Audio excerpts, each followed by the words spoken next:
Trev's Hockey Show. I'm the Trev. That's too sweet. Anyway, we're here.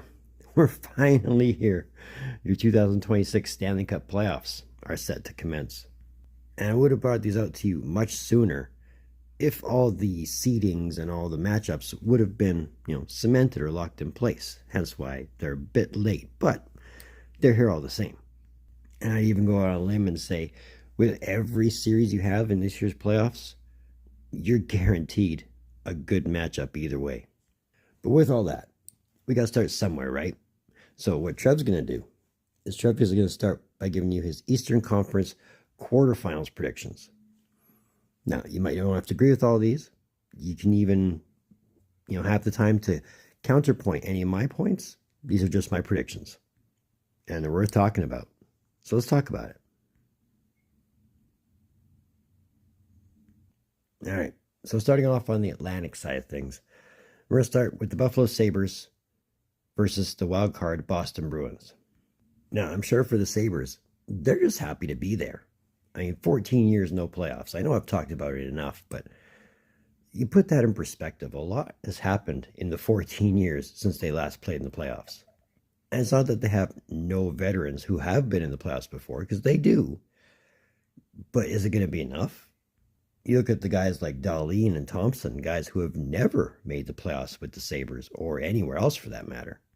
And is that inexperience, along with whatever veteran presence they have, going to be enough to help them get past the Bruins? And while I'm sure the Sabres will come out swinging, because they will, there's also the Bruins. For a lot of the experts, quote unquote, myself included, none of us, I think, thought the Bruins were even going to be here. But thanks to the skin in their teeth, they got in. And I think the Bruins are on a whole prove you wrong kind of statement this season. With Pasternak, McAvoy, and Geekie, it's hard to deny that. But biggest question for both teams has to be the goaltending, and especially for Boston. What kind of Swayman are you getting in this round of the playoffs? But I think this one really boils down to momentum. What kind of momentum are the Bruins coming in with, and what kind of momentum are the Sabres keeping? I don't think the Sabres' momentum is going to last overly long, and neither does Trev's wife. So we've both picked the Bruins to win. She's picked the Bruins in 6. I've picked the Bruins in 7.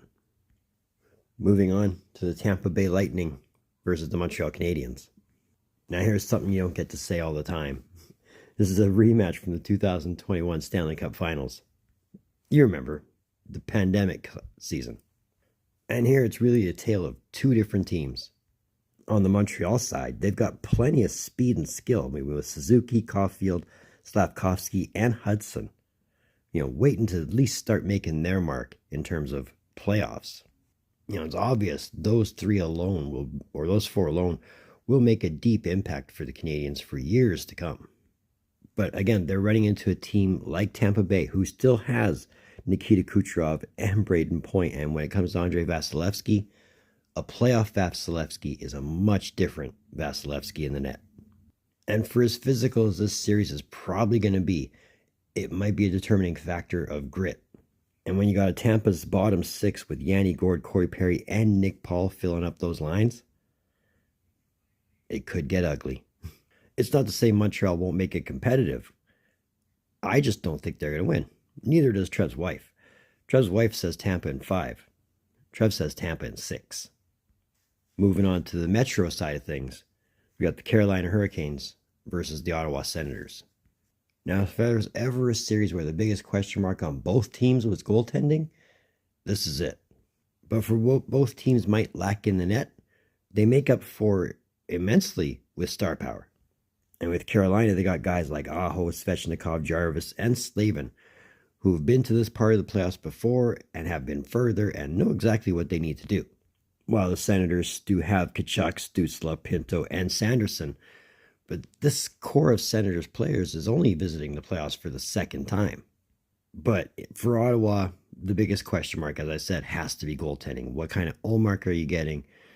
And who's backing up Ullmark? Is it Reimer? And if it is Reimer, it might not end up so well. I would expect this one to be a rough series, but I also expect this one to be a quick series. I'm saying Carolina in 5. Trev's wife is saying Carolina in 6. I don't think too many others are going to disagree on that one, but it's always nice to see Ottawa in the playoffs either way. And rounding out the Eastern Conference, we got an oldie but a goodie and a guaranteed classic. The Pittsburgh Penguins versus the Philadelphia Flyers. Now, the Battle of Pennsylvania is always a great thing to watch any time of the year. But when it's the playoffs Battle of Pennsylvania, oh, it could get nasty. But Pittsburgh also has that much more playoff experience than Philadelphia does. I mean, still riding the tails of Crosby, Malkin, Letang, and even Stuart Skinner. Yes, I'm including Stuart Skinner. I mean, you can't not include a guy who has been to the Stanley Cup Finals 2 years in a row. I would include Erik Karlsson in this conversation, but again, it's a case of what version of Erik Karlsson are you going to get in these playoffs? Whereas the Flyers, I'm not 100% sure they actually thought they'd be at this point in the season. And it's not to say they don't have the offensive capabilities. I mean, they have Konechny and they have Zegras. Michkov might be your biggest question mark in Philly, and that's a sad thing to say. Really, it is. But if defense and goaltending in Philly can shut the door on the Penguins, they got it made. But I just don't think that's going to happen. So the wife and I, we're both calling Pittsburgh in 6 on this one. All the same, though, I think every series in this Eastern Conference is going to be exciting. It's going to be fun to watch. Guaranteed to have a few, maybe if not all of them, to be a very physical series for all teams involved. But feel free to give me your predictions. Let me know where you think we're out to lunch on this one, or if you agree with us completely. Love to hear it. So that's another one of them Trev's hockey shows. I want to thank you for tuning in.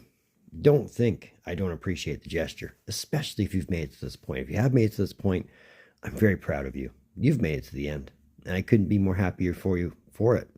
I mean, you're helping out the watch time immensely, and helping out the watch time is never a bad thing. So if you made it to this point, if you're digging what I'm doing, or if you just want to say, hey, dude, I'm all for it, throw me that thumbs up. Trust me, that thumbs up, along with the watch time, helps that thing that we talk about all the time, the algorithm, helps that out immensely. Gives this channel exposure, and I'm never going to say no to exposure.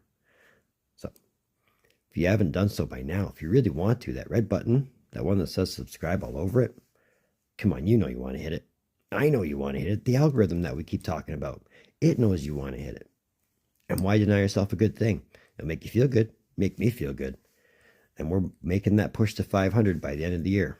For everybody who's jumped on in between now and then, thank you very much. I do appreciate your support. I hope you're here for when we do hit 500 and further, because the goal always has to be further than your original goal, right? If you really want, that link in my description below, that'll take you to my Facebook page. Feel free to join that. I'd love to see the numbers build there like I'm watching the numbers build here. I mean, I have watched some significant growth on the Facebook page, and that's a great thing. And thank you to everybody on there who has decided to follow. I mean, I'm on there frequently, whether I'm talking hockey, whether I'm talking music, whether I'm talking life in general. I'm posting, whether it's on my page or anybody else's page. I'm there frequently. So if we run to one another there, that'd be a great thing. So moving forward, well, I've done the East. So next video has to be the West. So look out for that. But either way, in the meantime, and in between time, be looking for you, some Trev. Later.